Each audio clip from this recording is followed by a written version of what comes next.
Assalamualaikum warahmatullahi wabarakatuh. Perkenalkan, nama saya Aisyah Rifatus Soleha dari Akuntansi 4 Pagi B. Saya di sini akan menjelaskan tentang ekuitas pemegang saham. Ekuitas pemegang saham.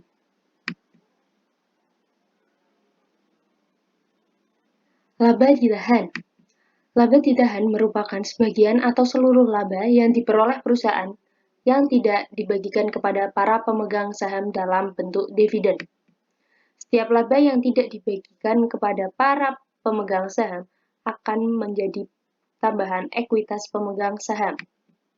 Dalam pembukuan, laba tidak dibagi menunjukkan saldo sebelah kredit dan dalam laporan posisi keuangan atau neraca disajikan di sebelah pasifa, termasuk pada struktur modal.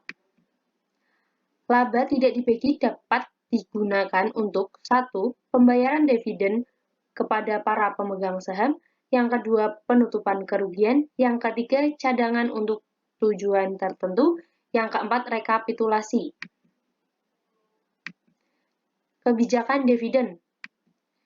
Dividen merupakan transfer sejumlah nilai dari perusahaan kepada pemegang saham atau pembagian laba ditahan kepada para ekuitas pemegang saham. Nilai yang ditransfer tersebut biasanya merupakan aktiva perusahaan, yaitu kas atau non-kas. Penentuan jumlah dividen yang tepat harus dibayarkan didasarkan atas akumulasi laba sesuai dengan hasil keputusan rapat umum pemegang saham atau RUPS. Jenis-jenis dividen. 1. Dividen tunai atau kas, 2. Dividen properti, 3. Dividen scrip, 4. Dividen likuidasi, 5. Dividen saham. Seluruh dividen kecuali dividen saham mengurangi total ekuitas pemegang saham dalam perusahaan. Karena ekuitas akan berkurang baik melalui pembagian dividen secara langsung maupun di masa depan. Jenis-jenis dividen. Yang pertama, dividen tunai atau kas.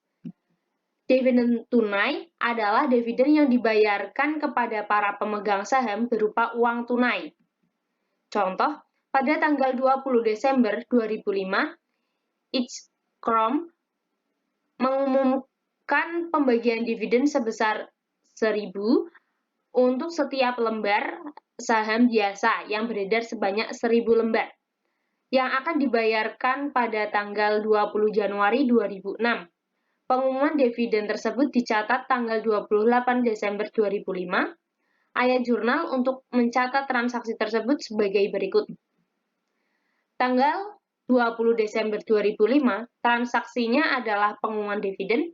Jurnalnya pada sebelah debit, yaitu laba ditahan, 1 juta, dan pada sebelah kredit adalah hutang dividen kas, 1 juta rupiah. Kemudian tanggal 28 Desember 2005, transaksinya pencatatan dividen. Jurnalnya tidak ada. Pada tanggal 20 Januari 2006, transaksinya pembayaran dividen. Jurnalnya debit hutang dividen kas 1 juta rupiah dan di kredit kas 1 juta rupiah. Yang kedua, dividen properti. Dividen properti biasanya dalam bentuk surat berharga perusahaan lain yang dimiliki oleh perusahaan, persediaan atau aktiva lainnya. Contoh, Milanko mempunyai 10.000 lembar saham Torinocom dengan saham perolehan 1.100.000 pada tanggal 20 Desember 2005. Diumumkan pembagian properti dividends untuk setiap lembar saham Milanko beredar 5.000 lembar. Pengumuman dividen tersebut dicatat tanggal 28 Desember 2005 dan akan dibayarkan pada tanggal 20 Januari 2006. Ayat jurnal untuk mencatat transaksi tersebut sebagai berikut. Pada tanggal 20 Desember 2005, transaksinya pengumuman dividen 1.100.000 dibagi dengan 10.000 lembar dikali 5.000 lembar saham Milanko. Jurnalnya pada debit laba ditahan 550.000, pada kredit hutang dividen properti 550.000.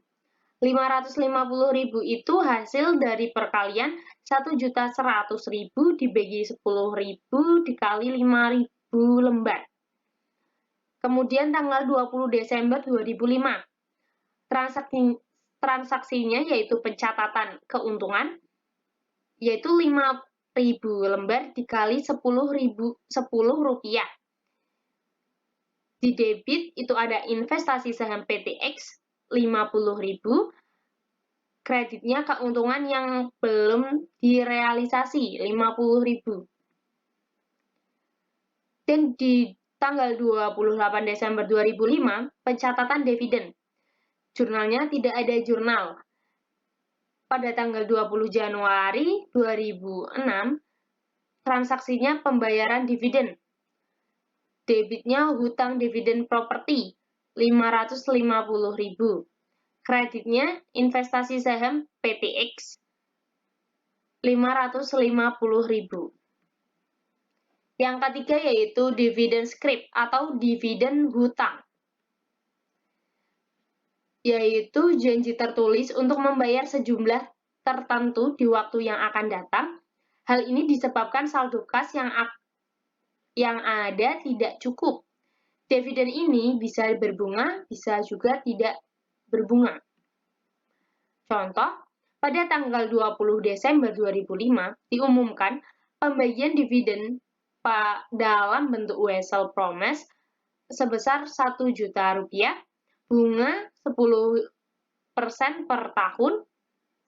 Pengumuman dividen tersebut dicatat tanggal 28 Desember 2005 dan akan dibayarkan pada tanggal 20 Januari 2006.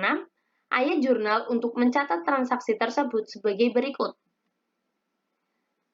Tanggal 20 Desember 2005, transaksinya pengumuman dividen. Jurnalnya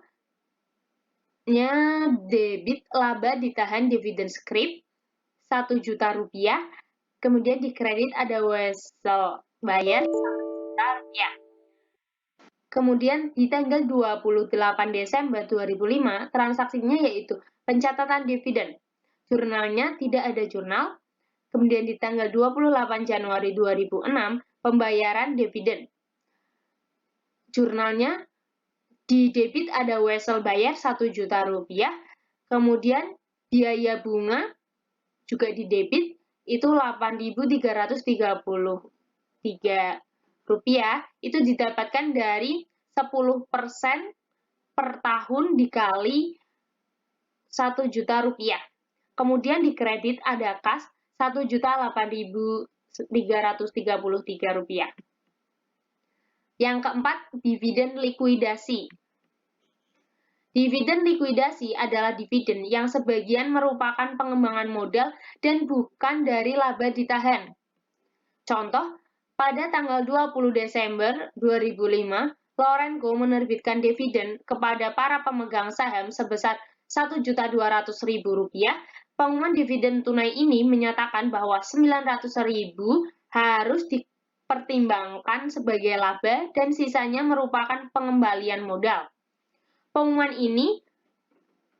dividen tersebut dicatat tanggal 28 Desember 2005 dan akan dibayarkan pada tanggal 20 Januari 2006. Ayat jurnal untuk mencatat transaksi tersebut sebagai berikut. Tanggal 20 Desember 2005, transaksinya pengumuman dividen, jurnalnya di debit ada laba ditahan 900.000, kemudian tambahan modal disetor 300.000. Di kreditnya ada hutang dividen Rp1.200.000. Kemudian di tanggal 28 Desember 2005, transaksinya pencatatan dividen. Jurnalnya tidak ada jurnal. Kemudian di tanggal 20 Januari 2006, transaksinya pembayaran dividen. Di debit itu ada hutang dividen Rp1.200.000, kemudian di kas kredit, di kreditnya ada kas Rp1.200.000.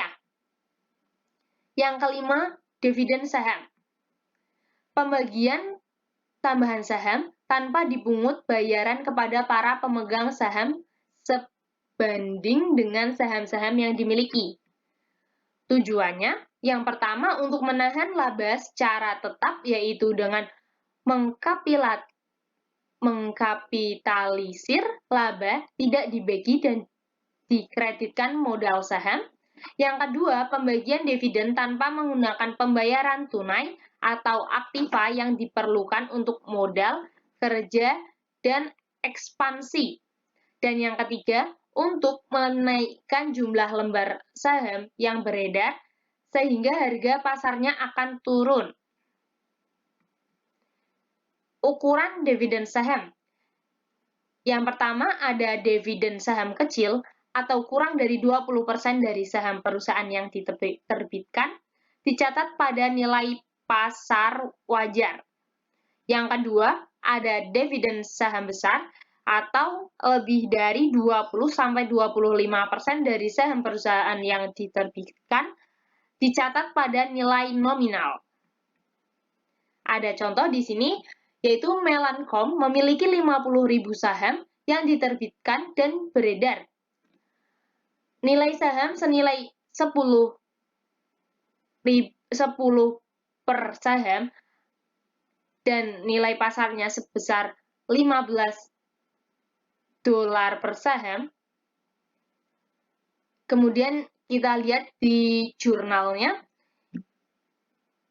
dividen saham 10% diumumkan. Laba ditahan.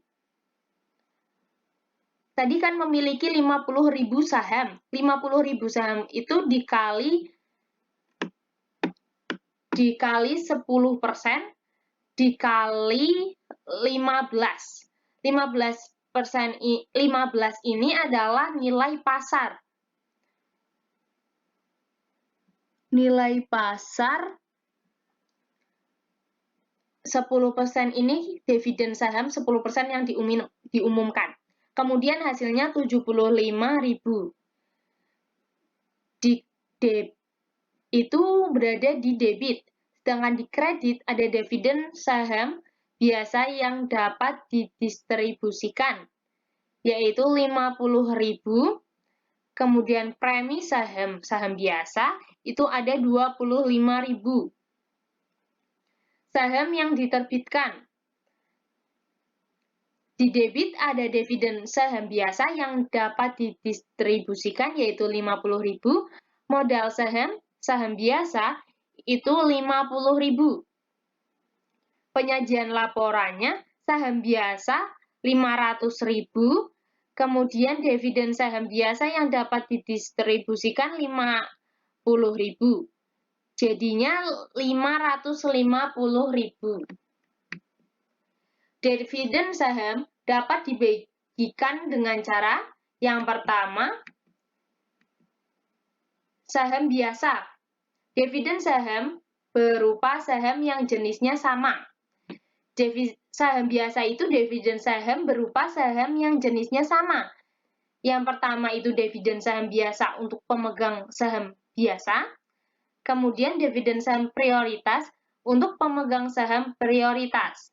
Yang kedua ada saham spesial atau khusus.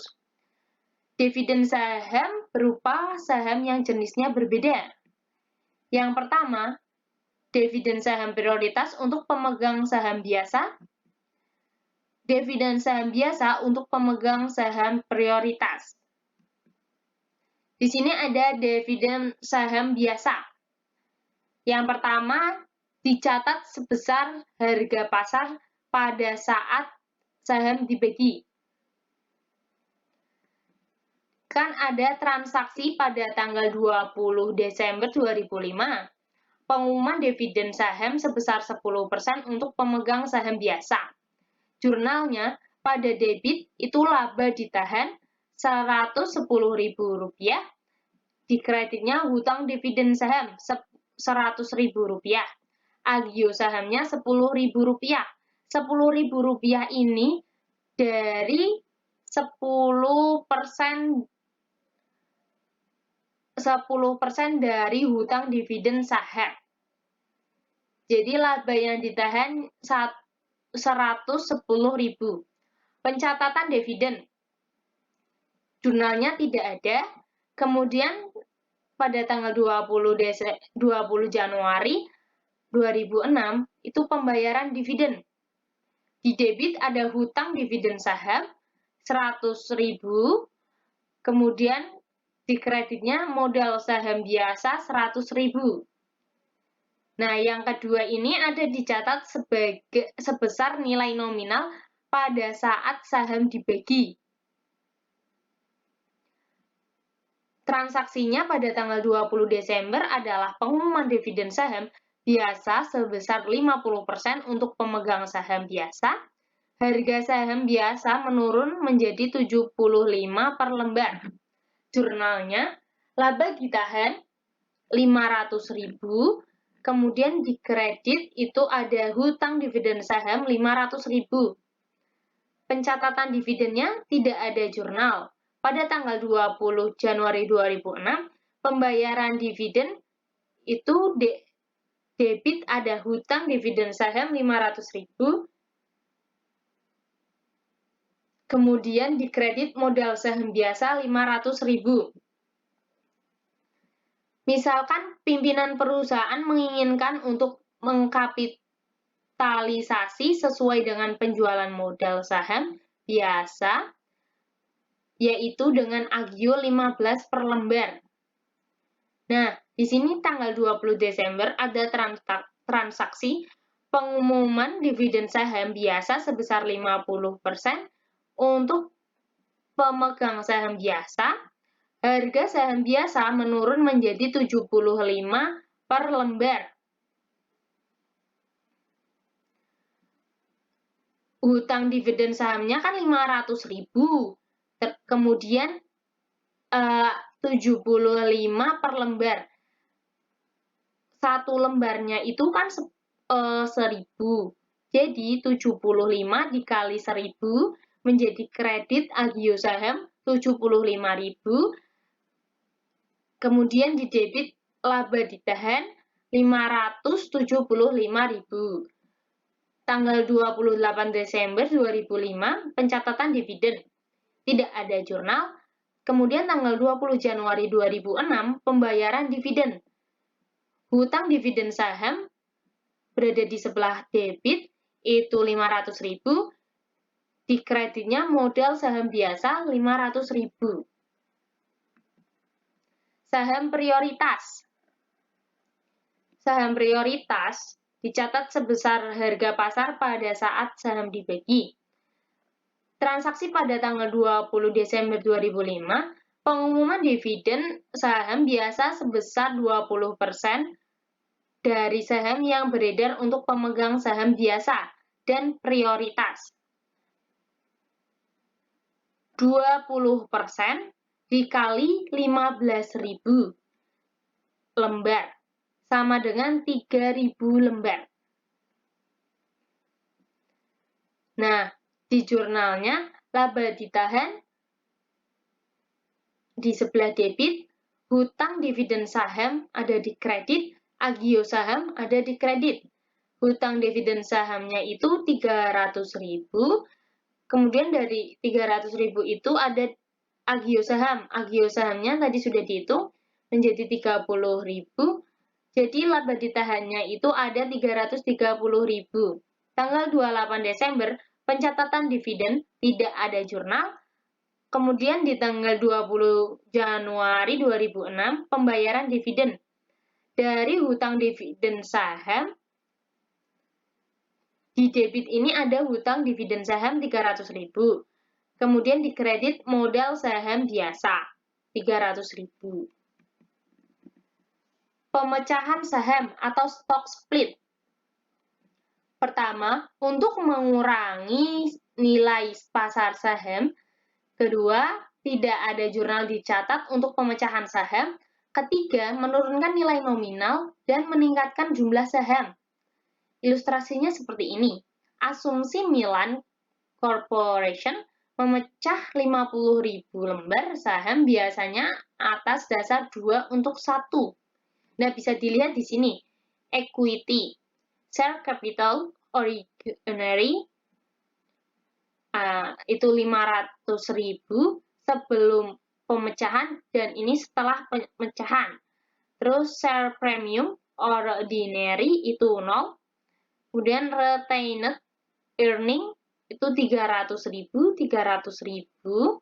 Total equity sama 800.000, 800.000. Outstanding share. Yang di share itu sebelum pemecahan itu 50.000, setelah pemecahan itu menjadi 100.000. Penyajian analisis ekuitas pemegang saham. Yang pertama ada modal saham atau modal dasar. Yang kedua, tambahan modal di store atau modal yang melebihi nilai pari atau nilai ditetapkan. Yang ketiga, laba ditahan.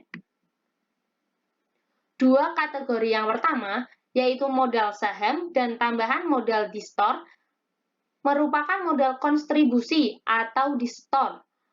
Sementara laba ditahan merupakan modal yang diperoleh perusahaan. Ketiga kategori tersebut dilaporkan dalam bentuk ikhtisar pada laporan posisi keuangan atau neraca perusahaan. Analisisnya seperti ini.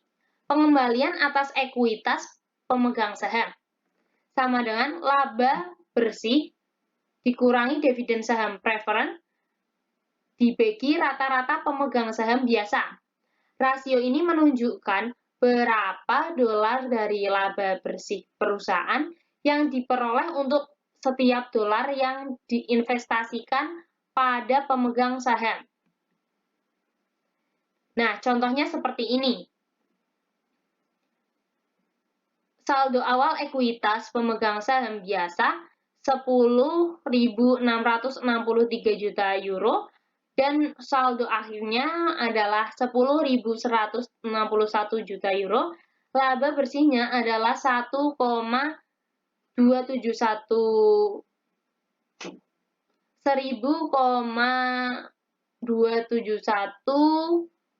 8 juta dan tidak ada saham preferred yang beredar. Rasio pengertian tersebut pemegang saham biasa dihitung sebagai berikut. Nah, cara menghitungnya seperti ini. Net income minus preferred dividend ditambah average ordinary shareholder equity sama dengan return on ordinary shareholder equity. Dan hasilnya 12,2%. Laporan ekuitas pemegang saham.